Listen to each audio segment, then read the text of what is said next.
Glad you're with us today for the Retirement Income Show with Troy Sharp, the CEO and founder of Oak Harvest Financial Group. I'm Mark Elliott. You can always go to the website, oakharvestfinancialgroup.com, oakharvestfg.com.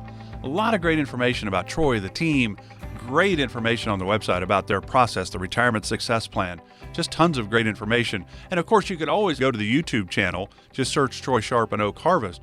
Over 300 videos. Anything you can think of financially, retirement-wise, questions, concerns you may have. More than likely, there are several videos on that topic. If you'd like to learn more, there's no cost. You subscribe so you get informed of when the new ones come out. There's no cost to do so. It's a great opportunity for you to learn just in your own free time. YouTube, Troy Sharp, Oak Harvest. There you go. I'm Mark Elliott. Glad you're with us today. Of course, any questions, you can always call the team. If you just say, look, I want to talk to somebody. I want to find out where I'm at in my retirement. Can I retire? When can I retire? All of that. 800-822-6434 is the number. 800-822-6434. Troy, you're throwing out a scenario, 1969 to 1999. The markets averaged about 13% during that time. And you said, really, for investors, it was probably an average of a little over 11%. And that was a super high inflationary period in the 70s and 80s. I mean, it was 18% inflation. And it was double-digit interest rates at the bank. Put money in a CD, get 12, 14%.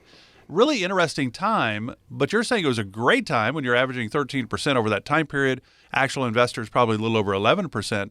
And there are scenarios you're going to delve into to kind of explain that a little bit. Yeah, so bonds averaged about 8%, so stocks a little over 13. If you had the 60-40 portfolio, you average right around, let's call it 11%. Over a 30-year period, 60-40 stocks, bonds. Inflation was running a bit hotter than 5%. So we started to get into the multiple scenarios there. And this is an important point because some of the parallels that we have today are similar, but there's absolutely an entirely different dynamic going on across multiple fronts. But some of the similarities from back then exist today, and some absolutely do not, mainly the interest rate environment. So I want to look at this one example, though, because I asked you, Mark, I said, if you could lock in over the next 30 years, average, let's say you had $1 million and you were pulling out, if you can average 11.5%, you can safely pull out about $75,000 and your money should last all the way until age 90, assuming about a 5% inflation rate. So a cost of living adjustment of about 5%. Now, I asked you, would you take that 11% average annual return? And you said yes. Most people listening, most people watching on YouTube right now would say, yes, Troy, sign me up. If I can average 11% over the next 30 years with a 60-40 portfolio, I would be happy as I can be. The truth of the matter is, and you know this, Mark, the average rate of return is completely irrelevant when you start the distribution phase. Now, if you look at the chronological order of those returns from 1969 to 1999, first the markets went down in 69. Then we had the market crash of 73 and 74. We had a little bit of a rebound after that. Then the market came back again. At that, what we call the linear withdrawal rate. So probably the best time of that time period, 69 to 99, would have been the last decade of that. 90 to 99 was great. Well, the last 20 years of that. So that's the point. So if you take out that withdrawal, you run out of money. If you retire at age 60, you run out of money by age 72. So from, let's call it 1982, 1983 to 1999, probably the greatest 15, 17, 18-year period in stock market history, your accounts are worth such little value, you're not able to benefit from the amazing 20-year bull run that we had. So it's not about what that account averages over that 30-year period. It's what are the returns that you experience, especially in the beginning years of retirement, but really throughout all the years of retirement. If you're taking distributions and the market is going down, that compound effect of subtraction of value due to withdrawals combined with market losses is what we call the sequence of returns risk. So in that scenario, if you actually look at the chronological sequence of returns from 1969 to 1971, pulling out that safe withdrawal rate, you run out of money. Your portfolio, your $1 million is completely exhausted. And at that point, you're 72, 73 years old, and and looking for work ultimately, or just living off Social Security. If you did this same scenario instead of 69 to 99 and did like 80 to 09, then the next 15, 20 years are phenomenal. The last 10 years are terrible because of the lost decade 2000 to 09. But because we started great, we're probably in great shape. Well, we did. We looked at it, yes. And you don't even have to cut out the bad years there. If you just flip-flop from 1999 through 1969, meaning if you look at 1999 being the first year of retirement, and then 98 being the second year, then 97 being the third year, and reverse sequentially go down there to 1969, just reverse the order there, that $1 million, keeping up with inflation, taking $75,000 out a year, increasing it 5% a year, because that was the inflation rate over that 30-year period. That same $1 million that you started retirement with exceeds $10 million towards the end of retirement. And then once you hit in reverse order, 73, 74, then 1969, gets down to about $8 million. But that's still 8 times your original deposit. At that age, in this example, you're pulling out more than $350,000 of annual income. You've pulled out millions of dollars of income over that 30-year period combined, and you're still left with $8 million. So same average rate of return. If you go from 1999 to 1969, it's 11.5% average returns on a 60-40 portfolio. Stocks did a little over 13, bonds did a little over 8.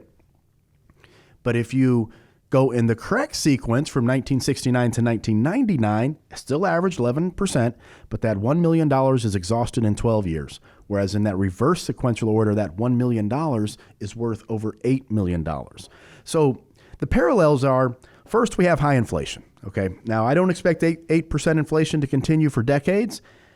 I doubt that we'll have 5% average annual inflation over the next 30 years, but inflation is such a powerful concept. We ran an analysis recently, and if you're plus or minus 0.5% on your assumption for average annual inflation rates, a portfolio can exhaust up to 9 years sooner.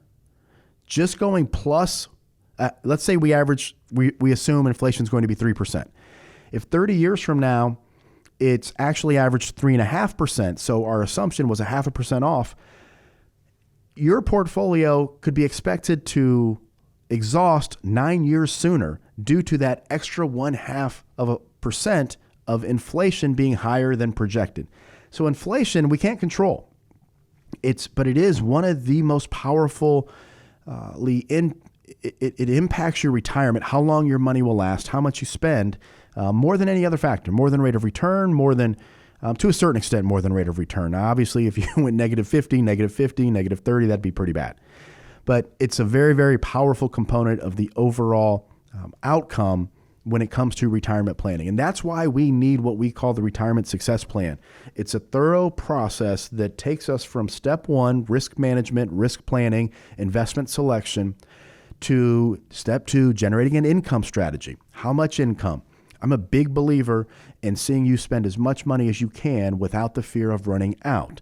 So I want you to have what we call a dynamic spending plan in retirement. I don't believe in the 4% rule.